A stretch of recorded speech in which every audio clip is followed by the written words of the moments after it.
All right, ladies and gentlemen, welcome back to Houston Rockets Daily, episode number 84, which is how many points Jalen Green would score if you gave him the ball and got the hell out of the way. But anyways, the Houston Rockets are 7-4. I'm sorry, Alex Sarr.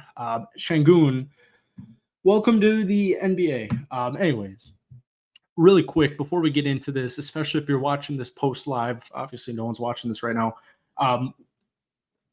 Terrible Wi-Fi issues all day. So if I lose you, I'm going to wait a minute or two. And if it's a no-go, then we'll just end the show. But anyways, welcome back to the channel. Beautiful day here in Tampa, Florida.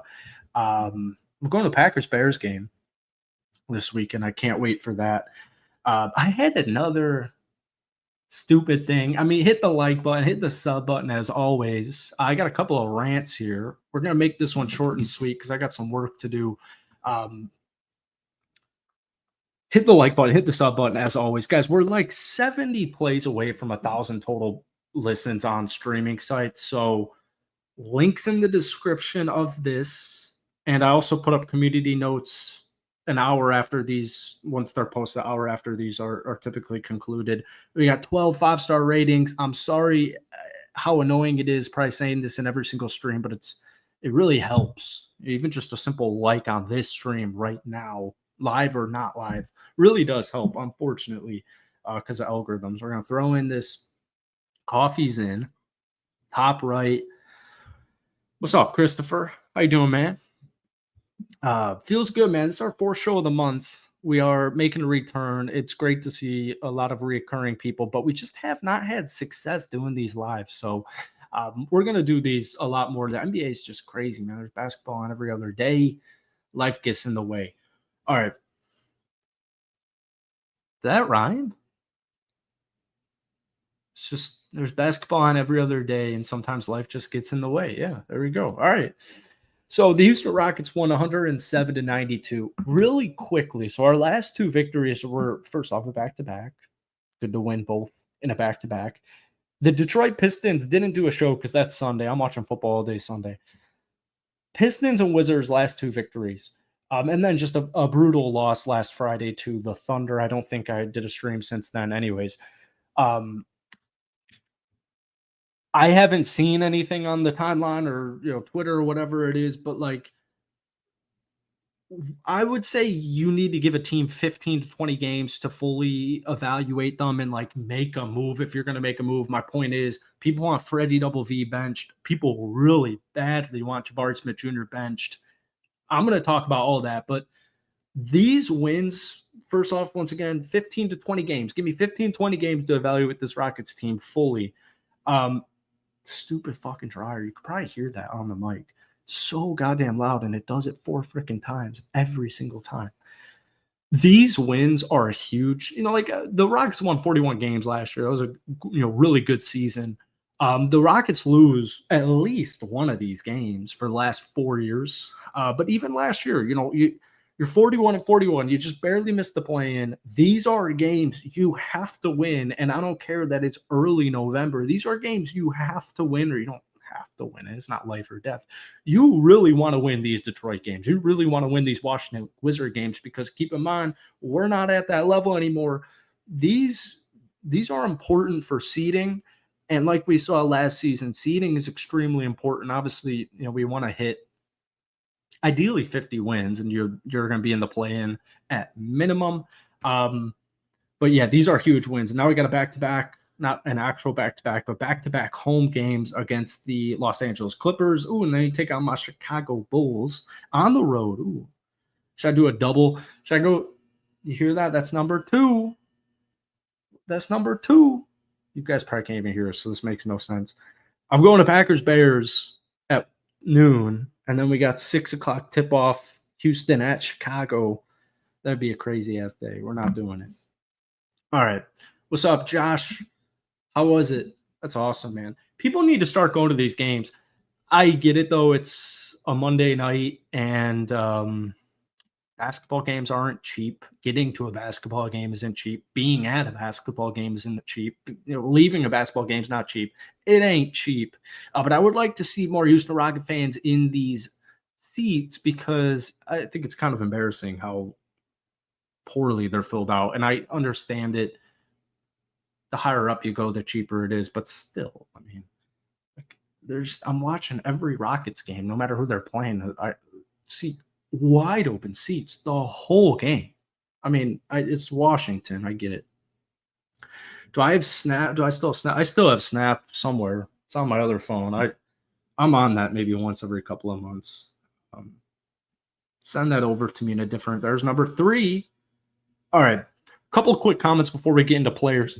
The Houston Rockets last night watched a terrible team, just really poor team. They're very young, very inexperienced, but just not really a talented team quite yet. I do even really I like Sar a lot. I like Keyshawn a lot.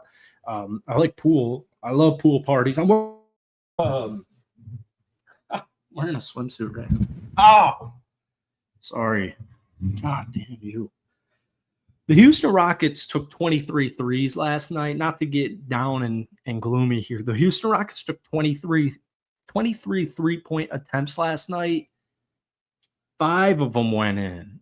I mean, 5 of 23 from downtown. Good luck getting to 45. But anyways, all right. Corporations bought the whole lower bowl to give season tickets to their employees who hardly ever show up. There you go. That makes sense. All right, I want to pull up a tweet here because obviously we gotta highlight it with here Alperen Sengun. But I'm gonna go to I got it right here. Check out the Let's Talk Rockets Twitter if you guys are. There's 4. There's number 4. It's the longest one. Still going. Dude, it drives me crazy from here. All right, anyways, all right, I tweeted this out because Alperen Sengun won on the basketball game. The defense was good too. You know, Washington scored 92 points. There was a point in that game, I think there were 7 or 8 minutes left, and it was 86 or 87 to 80. Washington scored a bunch of points consecutively. They went on a nice 2-minute run, and they put up 13 unanswered or something like that. And Houston was up 6 or 7 with 7-ish minutes to go, give or take a minute or a point or whatever. And Alperen Sengun locked in 27 to 17, 3 assists, 12 and 19 from the field, a huge 3-point shot, 2 of 2 from the free throw line. And the best part is 3 total blocks. Alperen Sengun is never supposed to be, in my opinion, he's not 2.5 block per game guy. He's probably not even a block and a half per game guy. But Alperen Sengun, his defense this season, it's been a big deal. It really has. It's hard to explain. The 3 blocks helps out the argument here, but Alperen Sengun's defense this year has been unbelievably awesome. All right, I'm going to use all of these players here. Jabari Smith Jr. is playing really poor. I have his stats here. So Jabari through 11 games, 11.7 rebounds. Doesn't sound bad. Only half a block per game. 39% from the field for Jabari and 25% from downtown. It's really bad, but it's 11 games in. Now, last year, Jabari had actually a really impressive sophomore jump. Eye test and stats, nothing too crazy, but efficiency-wise, 45% from the field, 36% from downtown, about 14 points, 8 rebounds, really solid. What a lot of people get caught up in is comparing, if we should have taken Evan Mobley. We should have taken Scotty Barnes. We should have taken Chet Holmgren. We should have taken Paolo Banchero. We should have done all this and that and that and that. Jabari kind of reminds me of Patrick Williams, but in a complete, not in a good way, because, Patrick Williams was the 4th overall pick 4 years ago. The dude is not a good offensive player by any means. He was a Kawhi prototype, just like Tari Eason and Jabari Smith Jr. The hope is, maybe one of these guys can ascend into a Kawhi Leonard type of player. Now, when we watched it, looks like Tari Eason, Jabari maybe more. I think his comp was like KD. Obviously KD's one of the best players in the world. So, unfair expectations. But my point is, Patrick Williams got drafted 4th overall for my Chicago Bulls, and we watched the Bulls game in forever.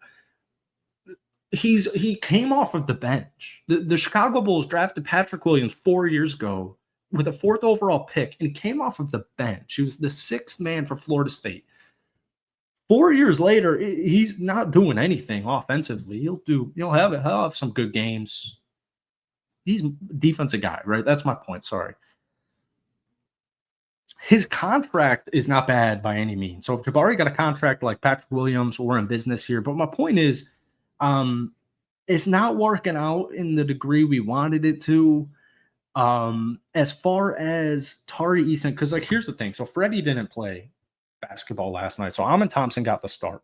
13 points, 8 rebounds, 4-8 from the field, only 1 assist. He's not really a point guard to me. I'm done with the point guard stuff. 1 assist, 4-8 from the field, 0-1 from downtown, whatever. 5-8 from the free throw line. But the biggest thing is he had 4 steals, he had 4 blocks, and it was a plus 16. Tari Eason, a plus 14. He had 3 steals, 2 blocks, and 10 points, 6 rebounds, 2 assists. But defensively, these guys are studs. They're superstar studs. But you need a bench, man. You just need a bench. When we start getting into March, we can discuss a starting lineup change here in like 2 weeks if we have to. I'd give it 2 weeks. Give Jabari at least 5 more basketball games to get his shot and get into rhythm here. It's just 11 games, man. Shooters go cold. But a lot of people don't think he's a shooter anymore. The Jabari we saw at Auburn, not what we're seeing here. The energy, the charisma, the athleticism. I think scouts nowadays are overestimating athleticism. I don't really know why. Very similar to Scoot Henderson. Like people thought Scoot was going to be, this generational athletic freak of nature. And you watch Scoot, and he's dealing with injuries ever since he got into the NBA. But it's like he's not a freak of nature athlete like he was marketed as or advertised as. And I think it's kind of similar with Jabari, where I don't need a freak athlete. And so that's just kind of my point here. The bench is extremely important. It's an 82-game season. You don't want to be the New York Knicks in Game 6 playing Jalen Brunson 44 minutes a night. You don't want that. That's not going to last. Injuries, fatigue, it all exists. So the bench is so important at 82 games. And we haven't had, and the Rockets had a solid statistical bench last season. But the Rockets were the worst team in the NBA in like recent NBA history for 3 straight seasons. So it's hard to appreciate a bench, especially when one of your starters is just not performing well. But like, Fred gets so much flack this year. I do not understand it in any way, shape, or form. Like, I get it. He's small. He's still a good defender. He's still good in the pick and roll. He can still pass. He can still shoot. He can still score. Is he the best point guard in the league? No, I don't need him to be. My point is, I'd give Jabari some time here, but I need Tari Eason and Amon Thompson off of my bench because they're the Energizer bunnies there. These are guys where, like, all right, here's the thing. Let me phrase it this. This will be the end of the argument here. Look at what Amon Thompson can do when he starts. Look at what he can do when he can come off of the bench. Look at what Tari Eason does when he starts. Look at what he does coming off the bench. My starting 5, when Jabari is shooting normal, because it'll happen, Jabari will shoot normal and he'll be putting up 13 points and 7 rebounds on 45 from the field and 35 to 40. Hopefully, maybe I'm reaching a little bit with downtown. Amon Thompson and Tari Eason off the bench, it's a cheat code. It's an absolute cheat code. You're going up against Amon Thompson and Tari Eason are going against bench players. They're gonna feast most of the time, and they're still gonna get theirs, and you're still gonna get spot starts because it's 82-game season. Players sit out, players get banged up, players get sick. All that stuff comes up. So my point just is the bench is so important. And when playoff time comes, hopefully we'll be having the conversation of lineups because I'm not running. And that has been an issue I've had with Ime is it's like running these like weird rotation. It's just, but I'm not trying to go to Ime in any way, shape, or form because, like I said at the beginning of the show, you got to give these teams 20 games, minimum 15. I'm going 15 to 20.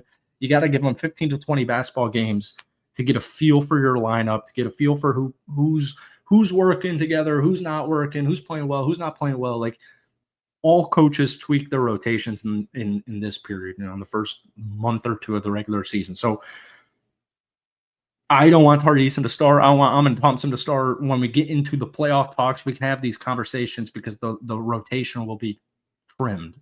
So for the meantime, Dylan Brooks 4-12 last night, but his defense is crazy. Jabari's defense not really what I was looking for. It's Jabari and Sengun, the front court of the future. Doesn't look like it, but I'll hold out hope, man. It's young, it's early, and he's young. Jabari had a point at the side of the backboard when it was open for three, and I was like, at least I could hit the rim. And his confidence is certainly shot. Thankfully, we got these vets like Brooks and Freddie in there in the building. Steven Adams, Jeff Green, all these guys, Aaron Holiday, all of them. The Reed Shepherd hesitation to shoot is crazy because he's the best shooter on the Houston Rockets as far as downtown consistently goes. So I should have saved the clip so I can pull him up. But if you guys, see it on Twitter, I'm talking about. There are just times where Reed has the basketball, whether it's transition or offensive rebound or whatever, he's wide open. And he just passes. And that's awesome. Team basketball. But you're our best shooter, so please shoot anytime you're remotely open. At least that's my opinion. Let's see if we missed anything. I don't think we did. I think I have Jalen Green on the thumbnail here. I thought last night was, and I'll pull up this tweet too, if you guys want to follow my personal Twitter, Jelstra YT. No one really engages with them, so go follow it. I tweeted this an hour ago, 2 hours ago. Twitter GMs really want Jalen Green. So the context to this is I saw a tweet, some idiot, not actually an idiot, but he's like the most hated dude on Rockets Twitter. So if you're on Rockets Twitter, you could probably put it together here. But he was like tweeting on Will Biased or Bordeaux or something, one of their replies, and he was like, no, Jalen does not deserve any slack for this game because he just got a bag and you need to put the ball in the breadbasket. He was just ragging on Jalen Green. I watched the game and I'm thinking to myself, like, I don't think Jalen was an issue at all. Like, obviously, once again, I'll, like, live and die by this. Shooters shoot, man. Like, you die on your own sword. They're like samurais. They're ninjas. You die on your own sword, man. Jalen Green's going to have 6 of 15 nights. He's going to have 1 of 6 nights from downtown. You just got to deal with it. He still put up 18 points. He still contributed to winning. A lot of these buckets were huge. A lot of these buckets were, cuts off ball, moving without the ball. And keep in mind, there's no Fred. Amon, to me, is not a point guard, man. There's no Fred. Jalen's running the offense. There's a lot of stuff that goes into play here, but I've been really enjoying Jalen off ball. I've been really enjoying Jalen's defense. And obviously the turnovers are hopefully not always going to be a thing. The turnovers, like, it's so overstated too. Like 6 turnovers too much. He had 6 turnovers last night against Washington. Way too much. He had 2 against the Pistons, 1 against OKC, 3 against the Spurs, 3 against the Knicks. He had 5 turnovers against Dallas. He only had 1 against Golden State, but that was a really bad game for him. He only had 7 points. He's had more than 3 turnovers 3 times in 11 games. I compare that. So think usage, right? Think a player's usage. Jalen Green's usage, I don't have a stat, but it's high. Jordan Love, Jared Goff, think of a quarterback. Think of your favorite quarterback, Patty Mahomes, Lamar Jackson. If I'm throwing the football 50 times, one of them's probably getting picked. Like, that's just the reality of the situation. One of them's probably getting intercepted if I'm throwing the football 50 times in a basketball game or a football game, and maybe 50 is shooting it, but 40. Like, I'm taking 40 passing attempts in a football game. Like, one of the 40 is probably either going to get a bad break, a defender's going to make a play, somebody's going to fuck up, like, whatever it is. There's so many things that go into it. Like, Jalen Green has the ball in his hands a lot. He's going to turn the ball over. As long as he's not turning it over 6 times a game, as long as he's not Jordan Pooling it, people just reach. You got to learn how to win. Who said that? Somebody said that Was it Dan Campbell? We got to learn how to win, man. Or was it like documentary? Biggest thing now is we got to learn how to win. Maybe it was Detroit last year. You don't see this, but I got Jalen's stats up on the screen or on my screen. 2.6 turnovers per game for Jalen Green. I can live with it. 20 points per game for Jalen. He's been going through a struggle phase the last couple of games. So, all right. Sorry, I totally even forgot what we have on the screen here. I tweeted, Twitter GMs really want Jalen Green to drop 30 and 10 every single night with 0 turnovers for 82 straight games. So, yeah. How old is he? Oh, he's 22. Oh, yeah, that's right. Okay. Yeah, he's going to turn the ball over a little bit because he's got the ball all game. Go Rockets. Tari Easton's better than prime Kawhi at defense. Dude's a stud. Him and Amen, man, these guys are freaking studs. And it shows up on the stat sheet as well. Harden averaging over 5 games, 5 turnovers per game. Amen and Tari going to feast. What do you think about my fantasy football trade? I gave my backup Baker Mayfield, and I got Devontae Adams, Darnell Mooney. Who the hell did that? Hell yeah. Taking 23 threes in an NBA game in the year of our Lord 2024 is insane. Agreed. Yeah, Christopher's just dropping bombs. Dropping mid-afternoon Tuesday wisdoms. Harden spoiled us, dropping 30 every night. Jalen ain't there yet. It's all good. All roads lead to Rome. The cream always rises. Oh. All right, guys, that is it for Let's Talk Rockets, episode 84. Let me put on my recording glasses. We got a fresh Detroit Lions video to produce.